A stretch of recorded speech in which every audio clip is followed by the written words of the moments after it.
So today we will be discussing on the mineral metabolism. So in this class we will be discussing what is minerals, what is the different type of minerals, and what is the different source of minerals, daily requirements, and the deficiency manifestations. So we'll discuss that today class. Minerals. In your first year you have only the trace minerals. We'll be discussing mainly the trace minerals rather than the all the minerals. Mainly discuss the trace minerals. Okay.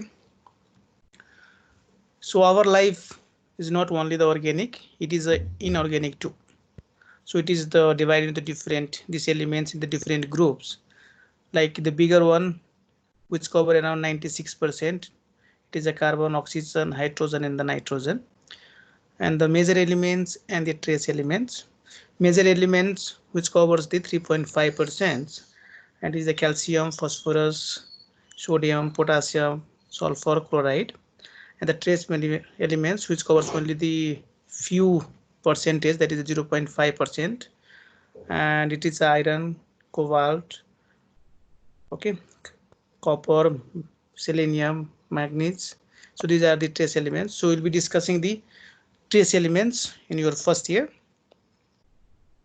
So what is mineral first? So minerals is defined as the inorganic substance that forms the important part of human nutrition. Just remember, it's an inorganic substance that forms the important part of the human nutrition. These minerals are not synthesized in the body. That means you have to totally depends on the food and the water. It is not synthesized in the body. That's why you have to depends on the food and water. This minerals does not produce the energy. Like if you take the other substance like carbohydrate and lipids that provides the energy. But this minerals does not provide the any energy. It is absorbed in through the intestine and excreted through the urine and less extent by the feces and the skin. Okay. Easily it can be absorbed by the intestine, and excretion is possible only through the urine and the feces and through the skin.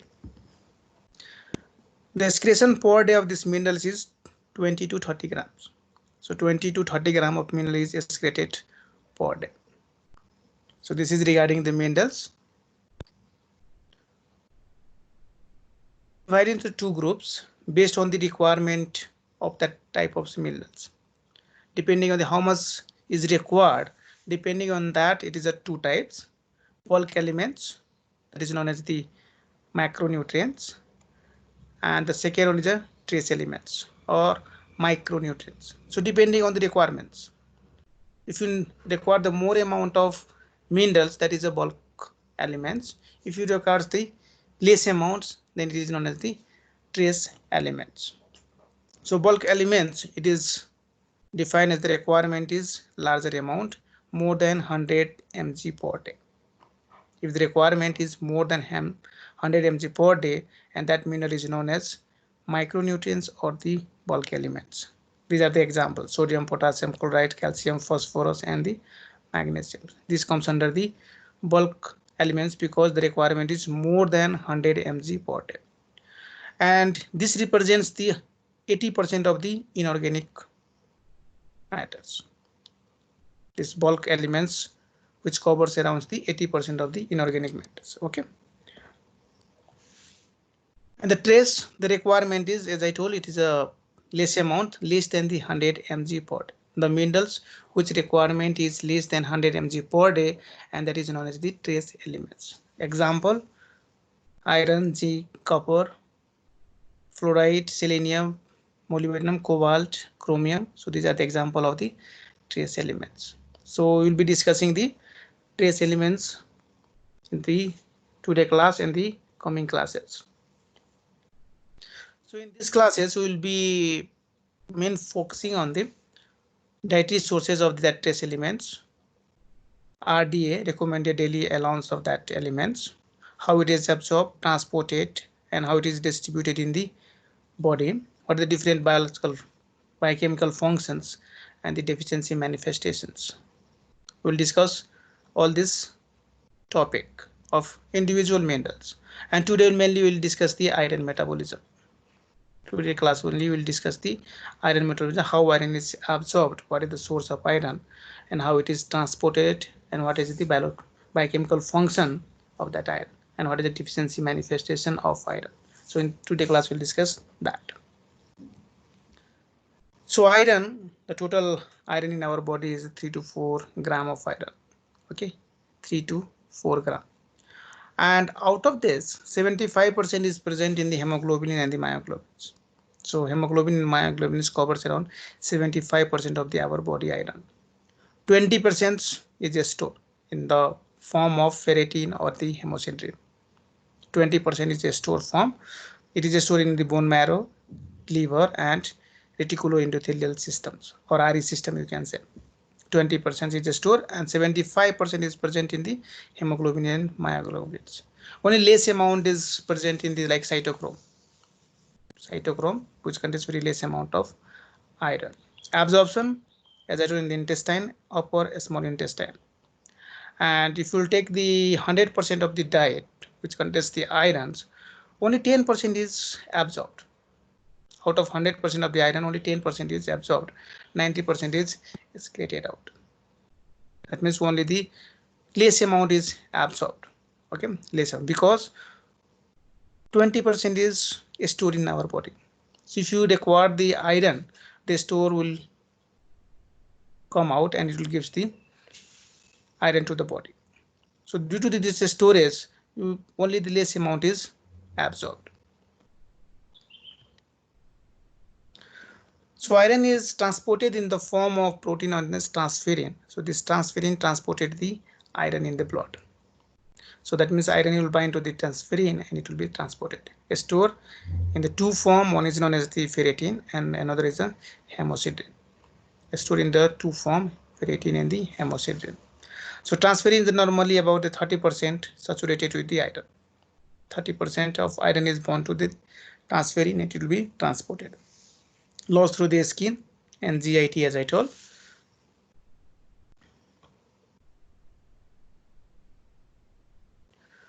So distribution of iron in the body, it is remain in the two form, metabolically active irons and the stored iron. Metabolically active iron is the hemoglobin, and you have the transferrin which transport the iron. Then the tissue iron which present in the cytochromes and some of the enzymes, and the myoglobins. So these are the active irons, and this store is the ferritin and the hemosiderin. And for the staining which is used for the detection of iron is known as the Prussian blue stain.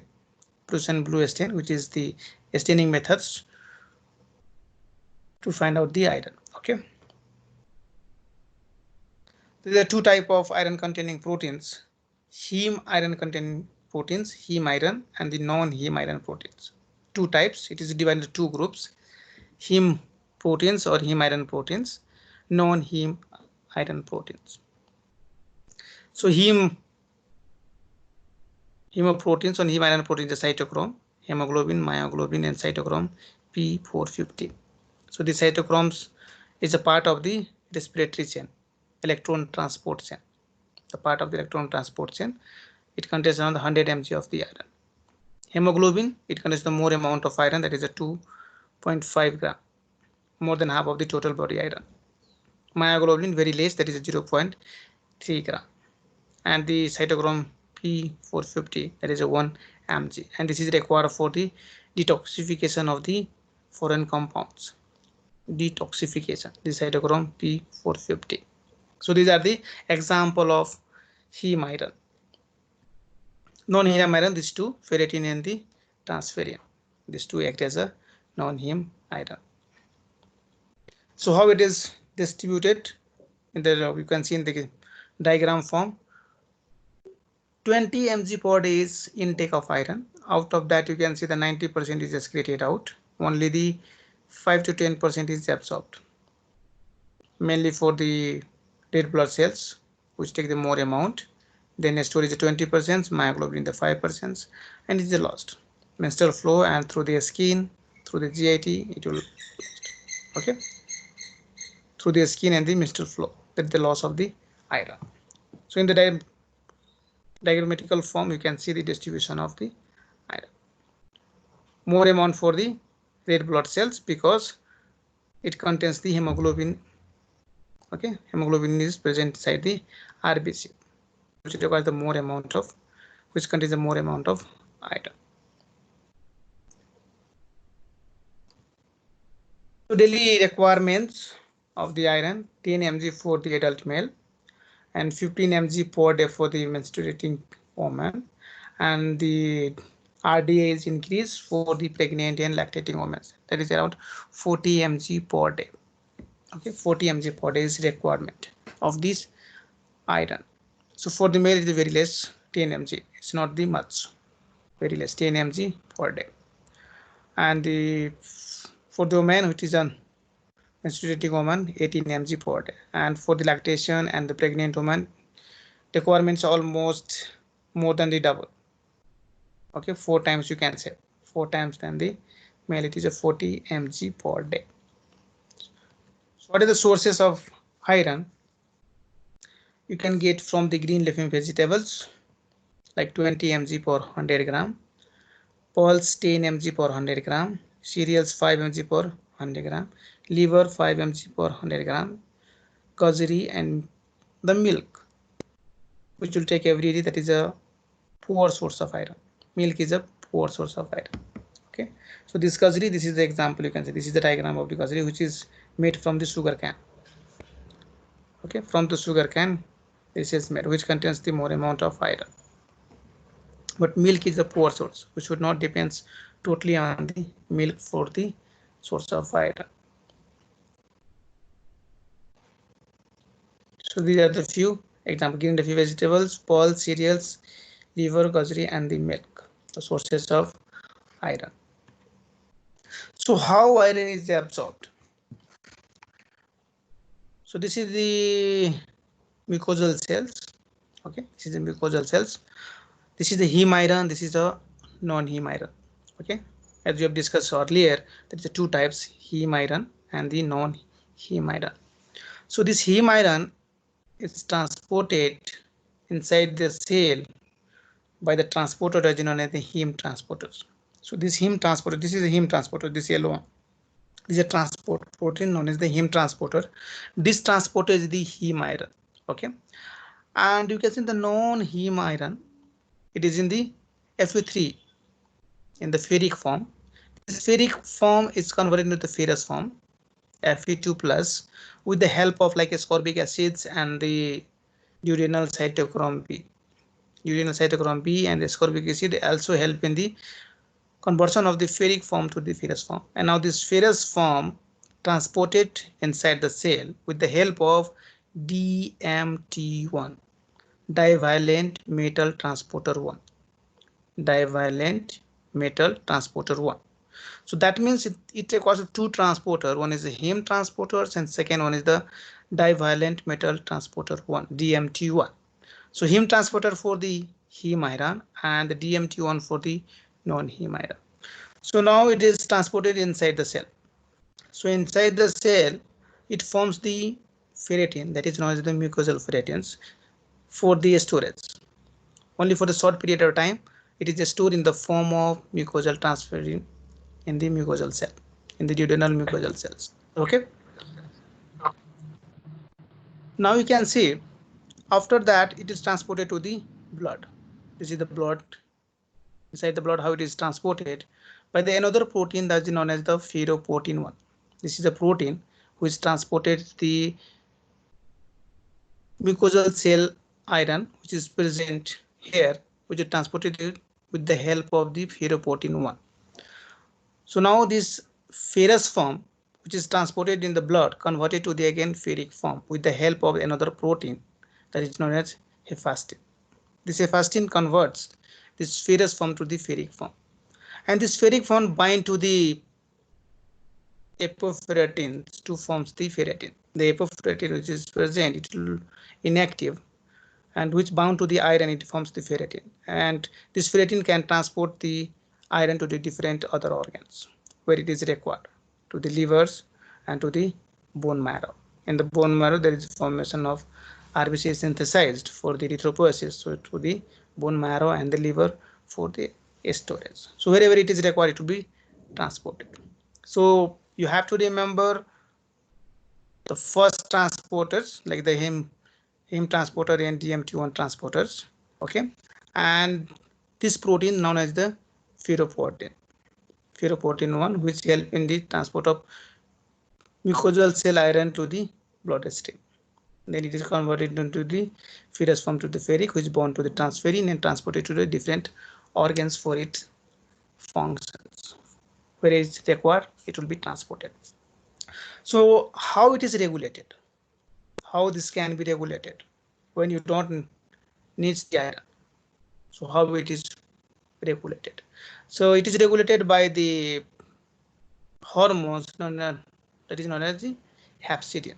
The hormone that is known as the hepcidin that will regulate the absorption of iron, which inhibits this protein, ferroportin, that will be inhibited.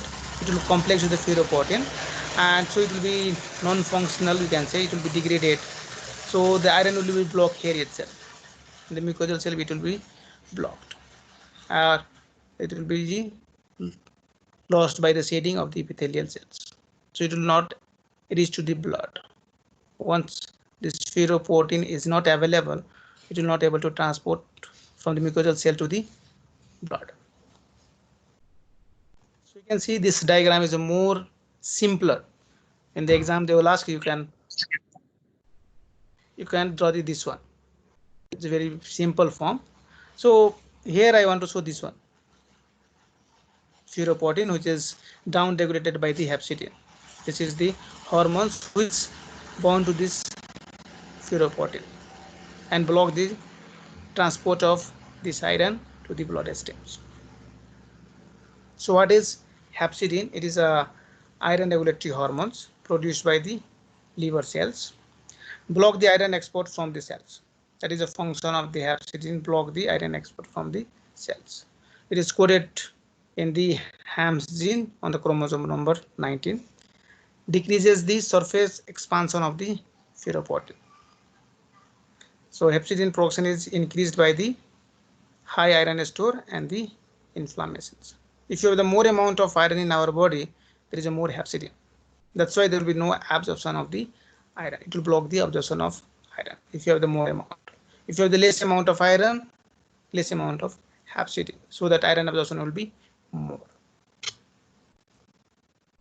So mechanism, as I told before, it will be forms the complex. So hepcidin ferroportin complex is formed, which is degraded by the lysosomes, and the iron is blocked inside the cells during the absorptions. Okay, inside the intestine also it will be blocked.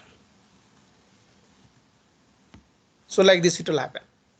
Low hepcidin, iron uptake, it will be normal. Okay,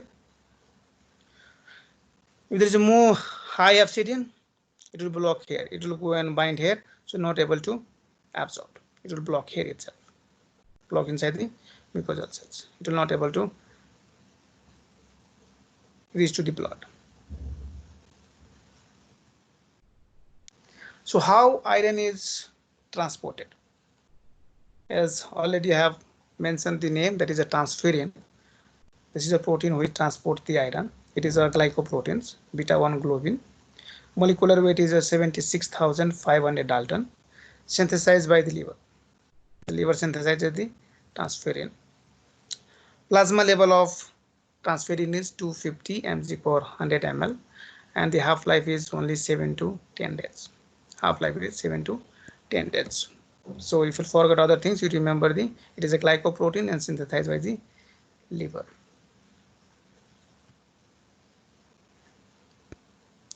So how this transferrin which bond to the iron is taken up by the different cells?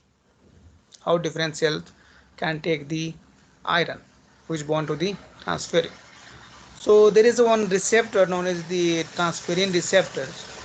So this transferrin receptors is present on the different cells which requires the iron. So it will go and bind to the transferrin receptors, and this iron will be taken by the cells.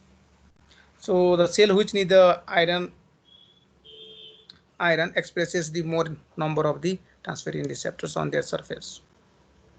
So these receptors, the amount of receptors or number of receptors is determined by the requirement of the iron.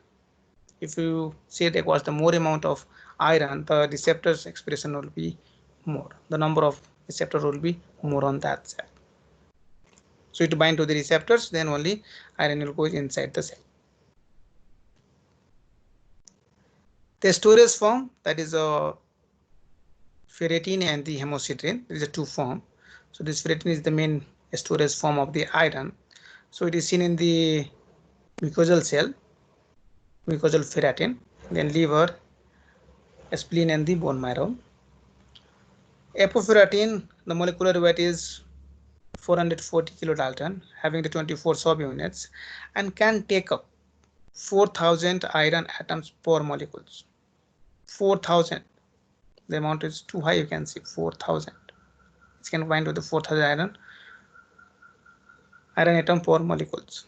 Ferritin contains around about 23% of the iron, and increase in the plasma iron overload, and it is a acute phase reactant proteins.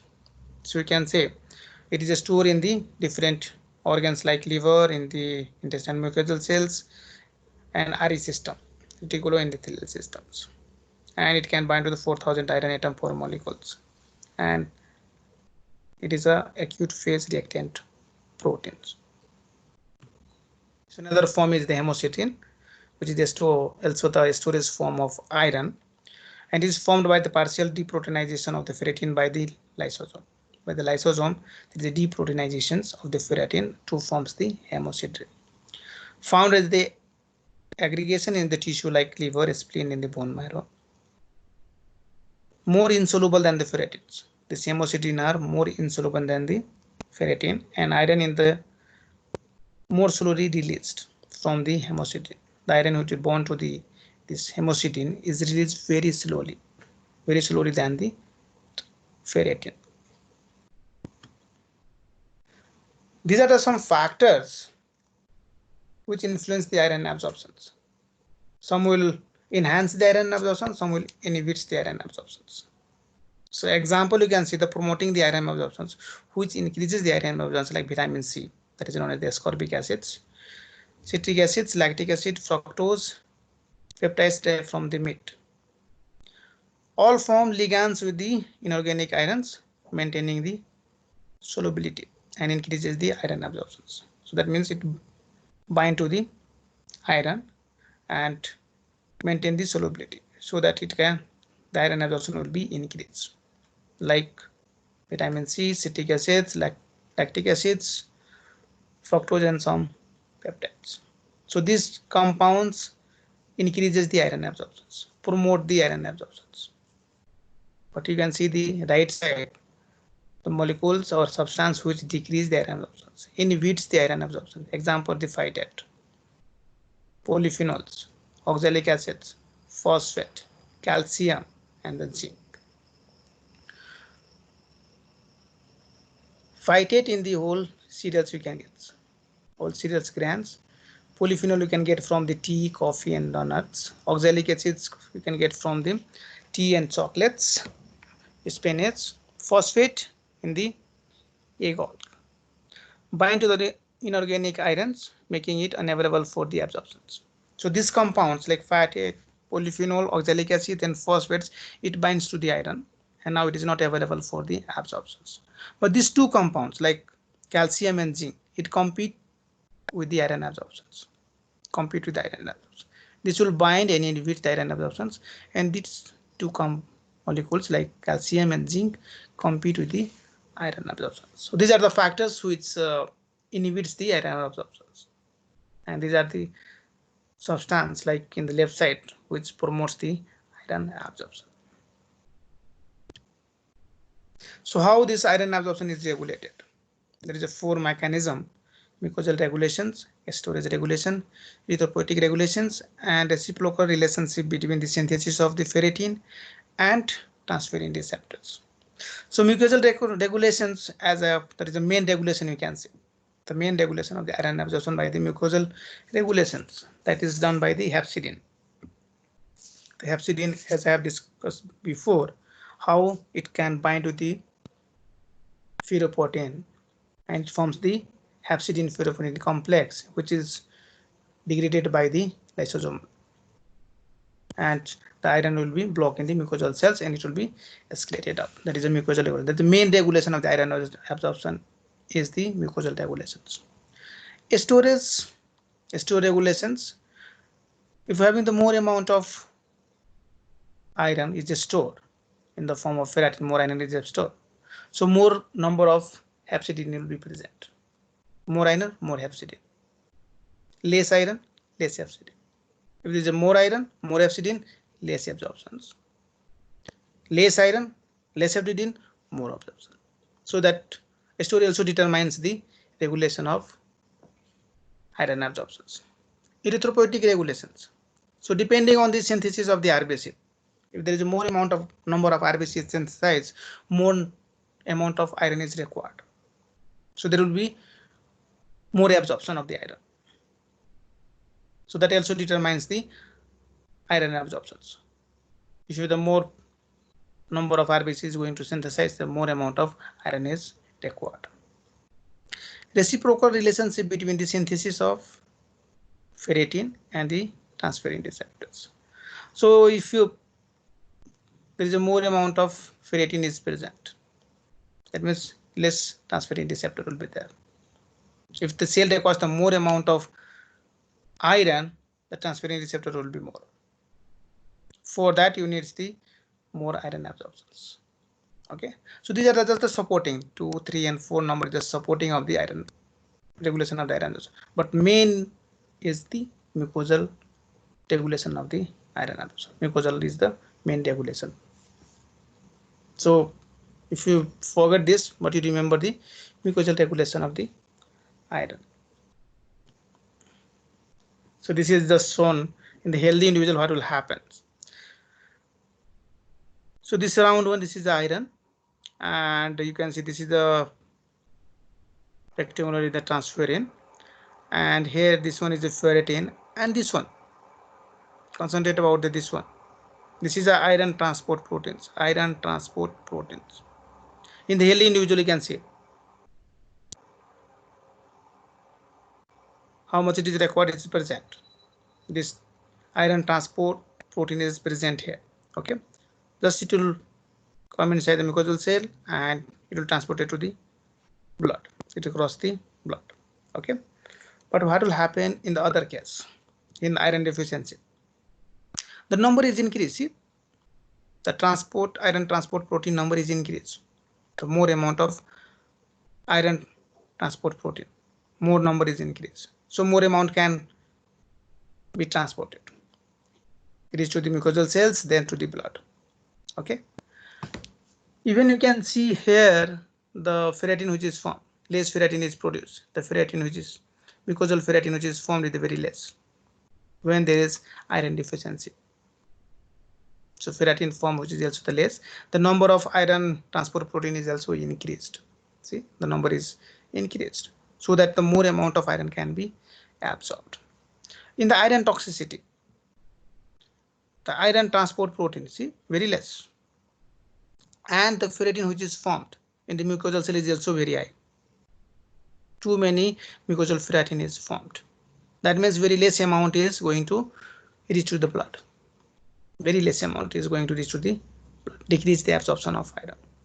So this all determines this mucosal regulations. Mucosal regulation, the main regulations.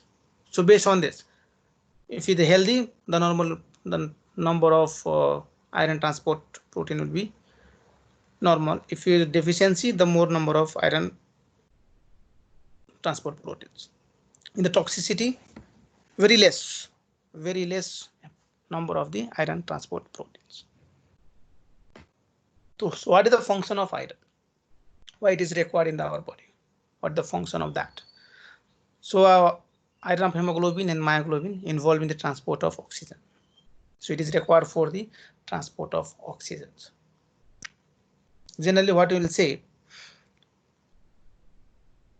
This oxygen is transported by the blood. If you go more inside, it will be the hemoglobin. Hemoglobin and the myoglobin will transport the iron.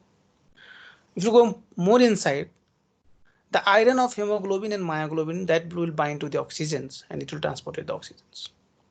Okay. So this iron will be transporting the oxygen which present in the hemoglobin, the myoglobins. Iron of cytochromes participate in the electron transport reactions. So iron of cytochromes, which is participate in the iron electron transfer reactions. And these iron are the constituent of some of the heme enzymes. Some of the heme enzymes contains the iron like tryptophan, pyrrolase, catalase, peroxidase, xanthine oxidase, cytochrome P450 hydroxylase. So these are the heme enzymes which contains the iron. Iron is the constituents of the iron sulfur proteins, which is required in the case of electron transport chain, ETC. I think you have studied in the +2 ETC, electron transport chain. And these are the enzymes which is required like succinate coenzyme Q reductase, NADH coenzyme reductase. Okay, so these are the enzymes which is involved in the electron transport chains, which also requires the iron which bond to the sulfur. So it is known as the iron sulfur proteins. It is a constituent of the lactoferrin present in the milk and the other secretions. So these are the few functions of the iron. If you forget others, remember the first one involved in the transport of oxygen. Consider some of the heme enzymes like catalase, peroxidase, xanthine oxidase, and this one constituents of the iron sulfur protein which is required in the electron transport chain. At least you can remember these three. So what is the disorder of iron metabolism? So if there is a deficiency of iron, that is known as iron deficiency, and it leads to the iron deficiency anemia, and the increased amount, that is iron overload, and that is known as the hemochromatosis.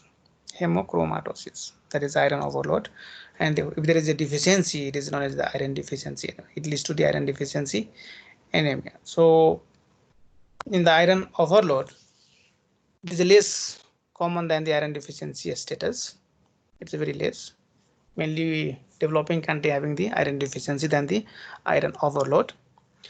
Clinically, it is known as the hemochromatosis and defined as the body iron store is more than 5 gram. It is more than 5 gram. It is two types, primary and the secondary types. Primary and secondary. So primary iron overload is due to the inherited disorders that lead to increase the absorption, cellular export, or utilization of the iron. So it is inherited disorders, okay, where there is increase in the iron absorptions. Secondary iron overload can be due to the disturbance of the red blood cell formations.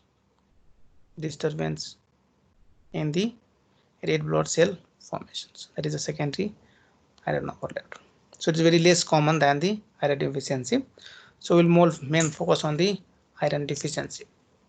So what is the cause for the iron deficiency, and that leads to the iron deficiency anemia? So causes may be divided into different group, like increase the physiological demands. If there is a increase in the physiological demands like in the growth and the reproductions during this period, the requirement is high. So this may be the one cause if you will not supply the enough amounts. Dietary insufficiency or poor bioavailability. Example, you can say dependency on the cow milk, vegetarian diets, okay, that also lead to the deficiency of the iron. Dietary insufficiency. Another cause is excessive blood loss from the body by the any cause, like the GI tract, okay, GI tract, lungs, and the other body parts. There will be the loss of blood from the body. If there is a loss of blood, there will be the loss of iron. Another is the malabsorption of the dietary irons. Post-gastrectomy, S. pylori infections, This causes the malabsorption of the dietary iron, and some of the genetic causes that leads to the iron deficiency. So it covers increase the demands, dietary insufficiency, loss through the blood, and malabsorption of the dietary iron and some genetic cause that leads to the iron deficiency, and finally lead to the iron deficiency anemia. So what are the clinical manifestation of this iron deficiency anemia? You can say we'll have the usual symptoms like weakness, fatigue, palpitations, pallor of the skin, mucous membrane, and some of the old patient may develop the angina, congestive heart failure, amenorrhea in the iron deficient woman. So there are some of the common symptoms of the iron deficiency. In the epithelial tissue, you can see that some of the changes. There will be the few changes in the epithelial tissue, like spoon-shaped nail. The nail will become like a spoon-shaped. If you have some person having the spoon-shaped nail, then you can guess that they might have the iron deficiency. Atrophic glossitis, angular stomatitis, dysphagia from the development of the thin membranous webs at the post-cricoid area. Okay, so these are some of the changes. So you can see the spoon-shaped, atrophic glossitis, and angular stomatitis. These things easily you can notice. Okay. In the lab diagnosis of this iron deficiency anemia, you can examine the peripheral blood smear, complete blood count, red cell indices like MCH, MCV, MCHC, some of the biochemical investigations like serum iron, ferritin, TIBC you can measure, reticulocyte count, and the bone marrow examinations. So these are the pattern of laboratory diagnosis. So you can do all this to diagnose the iron deficiency with the features, and these are the lab diagnosis you can. So you can see one by one. So this is the normal blood cells. You can see blood pictures. It shows the macrocytic hypochromic. So that means the size will decrease. Size will decrease. Okay. And even this pallor region will also increase. Size will decrease and pallor region will increase. That is known as the macrocytic hypochromic. Like this area will increase. Hypochromic. This area will increase. It indicates the less amount of hemoglobin. The red color is given by the hemoglobin. So this pallor region will increase in the case of iron deficiency anemia, macrocytic hypochromic. In the red cell indices, all these red cell indices are the low. MCV, MCH, MCHC will be low. In the blood count, in the CBC, complete blood count, hemoglobin is decreased, RBC is decreased. But you can observe the platelet and the WBC count. White blood cells will be the normal. ESR will be normal or slightly increased, and PCV is decreased. Okay, all the red cell indices will be decreased. Decrease in the hemoglobin, RBC count, and the PCV, and this platelet and the WBC is normal. ESR slightly increased or it might be normal. In biochemical test, serum iron you can do the TIBC, that is known as the total iron binding capacity, serum ferritin. Okay, these are the three mainly performed in the laboratory. So serum iron will be the low, TIBC will be the high, and ferritin level will be the low. So total iron binding capacity will be high. The normal is you can see the 40 to 140 microgram per DL. When the serum fall below the 15, the bone marrow iron stores are absent. Normally the TIBC is 250 to 450 microgram per DL. Serum ferritin is the 30 to 250 microgram per ml. Even you can see the red cell protoporphyrin, serum transferrin receptor proteins, that is raised. So but generally in the laboratory they will do the iron profile, which includes mainly the serum iron, TIBC, ferritin, and iron saturations. But mainly they are relying on these three parameters: serum iron, TIBC, and the ferritin.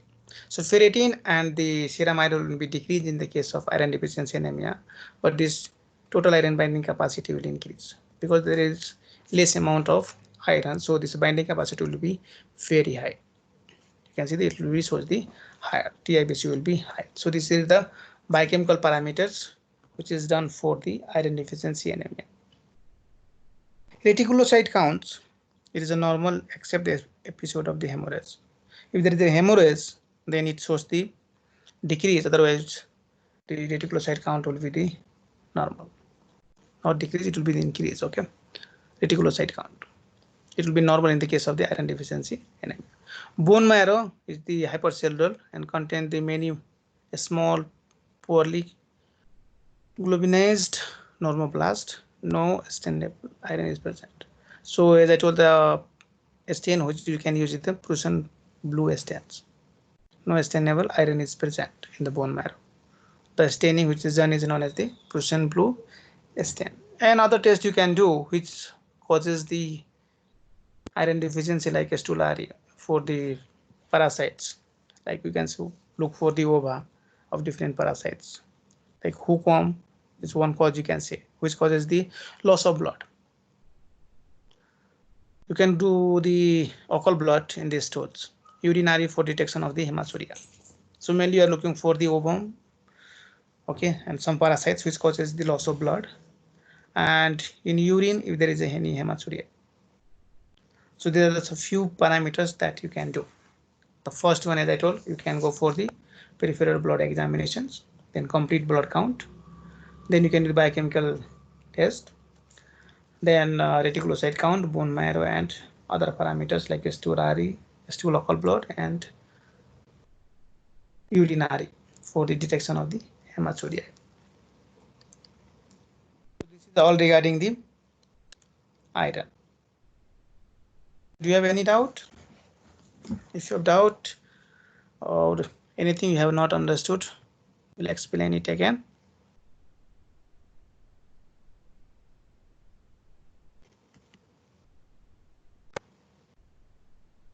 Any doubt you have?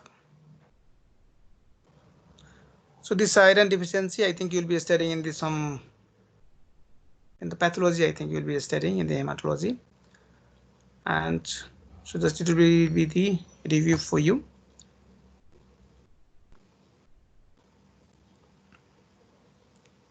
So in the examination of view, it will be like iron absorption is the more important, and different factors which influence the iron absorption, that is also very important. So tomorrow I'll be giving some MCQ regarding the iron metabolism. Then we can start the next class. Not tomorrow, I think next Sunday we have, coming Sunday we have the classes. So in the exam you can draw this diagram, how it is absorbed. Is the transporters. Okay. So you can draw this. It's a very simple one. Heme transporters like DMT transporters, and how it is forms the ferritin, then through the ferroportin it will be absorbed and bind to the apoferritins to form the ferritin, and it is transported to the different other organs. So this is the simple diagram which you can try during examinations. And don't forget regarding the hepcidin, which is very important for the regulation of the iron absorptions. It is a very important part. So any doubt? If you have no doubt, means what we'll do, we will, okay, I will ask you by the name.